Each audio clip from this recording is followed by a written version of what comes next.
Assalamualaikum warahmatullahi wabarakatuh. Salam dan bahagia Bapak Ibu Guru. Saya Desri Suryani, CGP Angkatan 11 SMK Negeri 1 Kota Bekasi. Pada kesempatan ini, saya akan memaparkan koneksi antar materi modul 2.1 pembelajaran berdiferensiasi. Apa itu pembelajaran berdiferensiasi? Pembelajaran berdiferensiasi merupakan usaha guru dalam menyesuaikan proses pembelajaran di kelas sesuai dengan kebutuhan belajar individu murid. Lalu, bagaimana caranya untuk dapat melakukan pembelajaran berdiferensiasi di kelas? Agar dapat melakukan pembelajaran berdiferensiasi, guru harus memahami langkah-langkah berikut, yaitu memahami tujuan pembelajaran, mengetahui dan merespon kebutuhan belajar murid, menciptakan lingkungan belajar yang mengundang murid untuk belajar, melakukan manajemen kelas yang efektif, dan melakukan penilaian berkelanjutan. Berkaitan dengan kebutuhan belajar murid, guru harus memahami 3 aspek berikut, yaitu kesiapan belajar murid, minat murid, dan profil belajar murid. Pada kesiapan belajar murid, mengharuskan guru untuk menilai pengetahuan awal dan menentukan apa yang telah murid ketahui dan di mana murid berada. Selanjutnya, minat murid. Minat setiap murid pasti berbeda-beda. Minat merupakan salah satu motivator penting bagi murid untuk terlibat aktif dalam proses pembelajaran. Kemudian, profil belajar murid. Profil belajar murid berkaitan dengan lingkungan, budaya, gaya belajar, dan kecerdasan majemuk.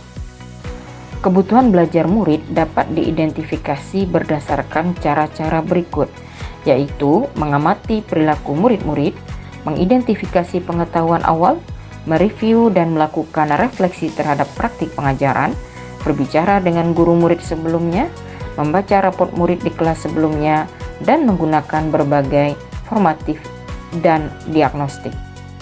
Strategi untuk mendiferensiasi pembelajaran terdiri atas diferensiasi konten, diferensiasi proses, dan diferensiasi produk. Guru dapat menggunakan salah satu diferensiasi tersebut atau kombinasi dari ketiga diferensiasi pembelajaran. Diferensiasi konten berkaitan dengan apa yang kita ajarkan, seperti materi, konsep, atau keterampilan yang perlu dipelajari berdasarkan kurikulum. Mendiferensiasi konten bisa dilakukan dengan membedakan pengorganisasian atau format penyampaiannya, bukan mengubah atau menurunkan standar kurikulum. Pada diferensiasi proses, kegiatan yang memungkinkan murid berlatih dan memahami atau memaknai konten dengan cara membedakan proses yang harus dijalani murid. Pada diferensiasi produk, terdapat bukti yang menunjukkan apa yang murid telah pahami dengan cara membedakan atau memodifikasi produk sebagai hasil belajar murid, hasil latihan, penerapan, dan pengembangan apa yang telah dipelajari. Adapun keterkaitan modul pembelajaran berdiferensiasi dengan modul lainnya, yaitu pada modul 1.1 dan modul 2.1. Agar dapat melakukan pembelajaran berdiferensiasi, maka guru harus berusaha memenuhi kebutuhan belajar murid sesuai dengan kodrat alam dan kodrat zaman berdasarkan filosofi Ki Hajar Dewantara. Kemudian, dalam melakukan pembelajaran berdiferensiasi, seorang guru penggerak harus berpihak pada murid, efektif, mandiri, kolaboratif, dan inovatif agar dapat memenuhi kebutuhan murid. Dengan demikian, seorang guru penggerak dapat mewujudkan kepemimpinan murid dengan menuntun murid merdeka belajar. Hal ini sesuai dengan nilai dan peran guru penggerak yang terdapat pada modul 1.2. Kemudian, pembelajaran berdiferensiasi dapat menjadi salah satu strategi untuk mewujudkan visi guru penggerak yang berpihak pada murid.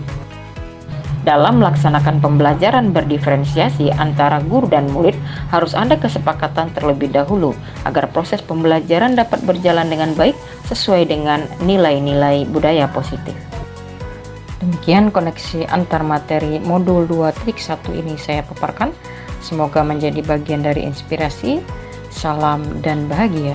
Wassalamualaikum warahmatullahi wabarakatuh.